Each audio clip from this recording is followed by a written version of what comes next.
বৰ্তমান বিশ্বত 193খন স্বীকৃতিপ্ৰাপ্ত দেশ আছে আৰু এই 193খন দেশৰ ভিতৰত মাত্ৰ 5খন দেশৰ হাতত এনেকুৱা এটা পাৱাৰ আছে যিটো পাৱাৰৰ সহায়ত সেই দেশ 5খনে এই গোটেই বিশ্বৰ দেশবিলাকৰ সিকিউৰিটিৰ ক্ষেত্ৰত এটা পজিটিভ বা নেগেটিভ ক্ষেত্ৰত হস্তক্ষেপ কৰিব পাৰে।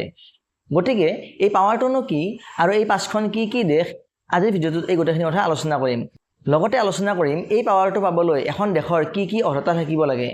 সকলোৱে নমস্কাৰ গ্ৰহণ কৰিব। সকলোকে মই মোৰ ইউটিউব চেনেল আছামিজ নলেজ কৰ্ণাৰলৈ স্বাগতম জনাইছোঁ। আজিৰ ভিডিঅ'টোত আমি আলোচনা কৰিবলগীয়া পাৱাৰটো হৈছে ভেটো পাৱাৰ। ভেটো পাৱাৰটো হৈছে এনেকুৱা এটা পাৱাৰ যিটো পাৱাৰ প্ৰয়োগ কৰি ইউনাইটেড নেশ্যনছ ছিকিউৰিটি কাউন্সিলৰ অন্তৰ্ভুক্ত থকা স্থায়ী 5খন দেশৰ যিকোনো এখন দেশে কি কৰিব পাৰে, কোনো এটা সিদ্ধান্ত বাতিল কৰিব পাৰে। এই ভেটো পাৱাৰটো প্ৰথম প্ৰয়োগ কৰা হৈছিল ৰোমত। ৰোম চৰকাৰৰ যদিহে কোনো এটা সিদ্ধান্ত তাৰ বিষয়াসকল বা আমলাসকলৰ পচন্দ হোৱা নাছিল, তেনেহ'লে তেওঁলোকে ভেটো পাৱাৰ প্ৰয়োগ কৰি সেই সিদ্ধান্তটোৰ বিৰুদ্ধাচৰণ কৰিছিল আৰু তেতিয়াৰ পৰা ভেটোৰ প্ৰয়োগটো আৰম্ভ হয়।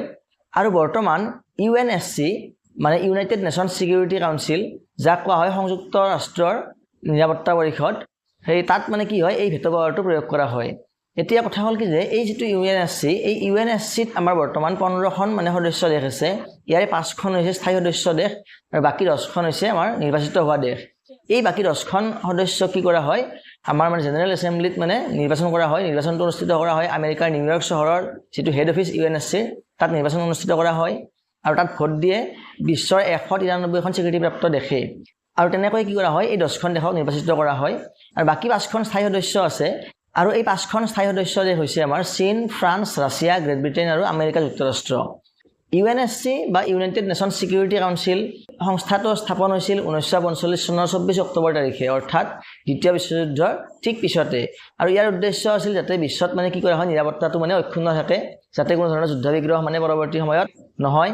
গতিকে বিভিন্ন ডাঙৰ সিদ্ধান্ত লোৱাৰ ক্ষেত্ৰত যাতে সুবিধা হয়, তাৰ কাৰণে এই সংস্থাটো স্থাপন কৰা হৈছিল। আৰু এই সংস্থাটোৰ যি স্থায়ী সদস্য 5খন দেশ আছে, এই 5খন দেশ আছিল দ্বিতীয় বিশ্বযুদ্ধৰ বিজেতা দেশ বুলি ক'লেও ভুল নহ'ব। এইসকল দেশ কি আছিল, আটাইতকৈ শক্তিশালী দেশ আছিল সেই সময়ত। আৰু এওঁলোকৰ হাততে আটাইতকৈ বেছি ডাঙৰ কি আছিল, অস্ত্ৰৰ ভাণ্ডাৰ আছিল। পৰমাণু শক্তিসম্পন্ন দেশো আছিল এই 5খন দেশে প্ৰথম অৱস্থাত। গতিকে ইহঁতে এতিয়াও স্থায়ী সদস্য হৈ আছে। স্থায়ী সদস্য সংখ্যা এতিয়াও বঢ়া নাই। বাকী 10খন দেশ যিটো মই ক'লোঁ সেইটো হ'ল অস্থায়ী সদস্য। এই 5খন সদস্যৰ যদি কোনোবা এখন দেশে কিবা এটা বিষয়ত যদি কি কৰে, ভেটো প্ৰয়োগ কৰে, যে ধৰা হ'ল মই এটা এক্সাম্পল দিছোঁ যে ওছামা বিন লাডেন এজন আন্তঃৰাষ্ট্ৰীয় সন্ত্ৰাসবাদী। এতিয়া তেওঁক আন্তঃৰাষ্ট্ৰীয় সন্ত্ৰাসবাদী ঘোষণা কৰিবলগা কোনে হৈছিল, UNSC ঘোষণা কৰিবলগীয়া হৈছিল।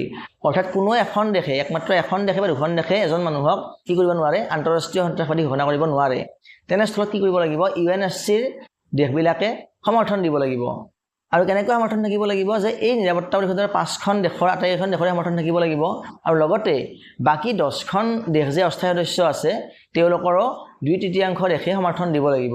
তেতিয়াহে ইয়াৰ সম্ভৱ, এইটো যিকোনো এটা সিদ্ধান্ত লোৱাটো সম্ভৱ হয়।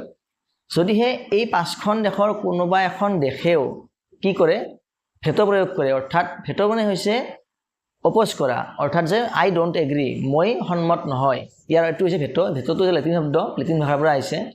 গতিকে যদি ভেটো প্ৰয়োগ কৰি দিয়ে, তেনেহ'লে সেই সিদ্ধান্তটো কি কৰা হ'ব, বাতিল কৰা হ'ব। আৰু যদিহে কোনো এটা সিদ্ধান্তৰ বিৰুদ্ধে 3বাৰ ভেটো প্ৰয়োগ কৰা হয়, তেনেহ'লে সেই সিদ্ধান্তটো সম্পূৰ্ণৰূপে বাতিল কৰি দিয়া হয়, সেইটো কেতিয়াও আৰু উত্থাপন কৰা নহয়। এতিয়া এই 5খন মুখ্য দেশৰ উপৰিও যি 10খনৰ অস্থায়ী দেশ আছে, সেই অস্থায়ী দেশবিলাকতো সলনি হৈ থাকে, প্ৰতি 2 বছৰৰ মূৰে সেইবিলাক চেঞ্জ হৈ থাকে।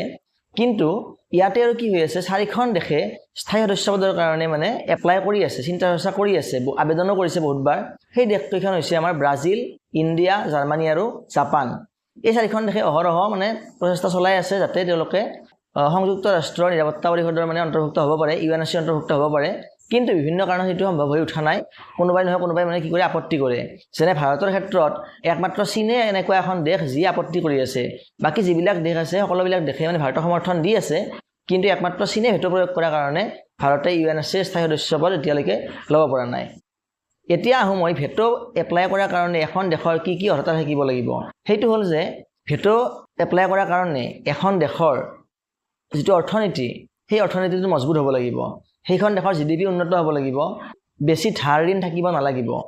আৰু দ্বিতীয় কণ্ডিশ্যনটো হ'ল এইটো যে সেই দেশখন যেতিয়া ভেটো পাৱাৰ পোৱাৰ কাৰণে এপ্লাই কৰিব, ভেটো পাৱাৰ পোৱা মানে হ'ল UNSCৰ স্থায়ী সদস্য পদ পোৱা গতিকে যেতিয়া এপ্লাই কৰিব তেতিয়া UNSCৰ যি 5খন স্থায়ী মেম্বাৰ আছে সেই 5খন দেশে আটাইবিলাকে সমৰ্থন দিব লাগিব আৰু লগতে বাকি 10খন দেশৰ 2/3 সমৰ্থন দিব লাগিব মানে 7খন দেশে সমৰ্থন দিব লাগিব এই দুটা হৈছে কন্ডিশন এই দুটা কন্ডিশন ফুলফিল হলেহে এখন দেশে কি হ'ব পাৰিব UNSCৰ স্থায়ী সদস্য হ'ব পাৰিব গতিকে আমি আশা কৰিব পাৰো যে ভাৰতে নিশ্চয় এদিন নহয় এদিন আমাৰ কি হ'ব স্থায়ী সদস্য হ'ব পাৰিব UNSCৰ পৰা কিন্তু ইয়াৰ কাৰণে আমাক কি লাগিব চীনৰ সহযোগিতা লাগিব যদি চীনে আপত্তি কৰি থাকে তেতিয়াহলে ভাৰতে সদস্যপদ মানে ল'ব নোৱাৰিব বা আশাটো বহুত ক্ষীণ এই যেটো ভেটো পাৱাৰ এই ভেটো পাৱাৰটো প্ৰথম প্ৰয়োগ কৰিছিল ৰাছিয়াই 1946ত অৰ্থাৎ যেতিয়া আমাৰ UNSC গঠন হৈছিল গঠন হোৱাৰ এবছৰ পিছত মোটামুটি 1945ত গঠন হৈছিল আৰু 1946ত ৰাছিয়াই প্ৰথমতে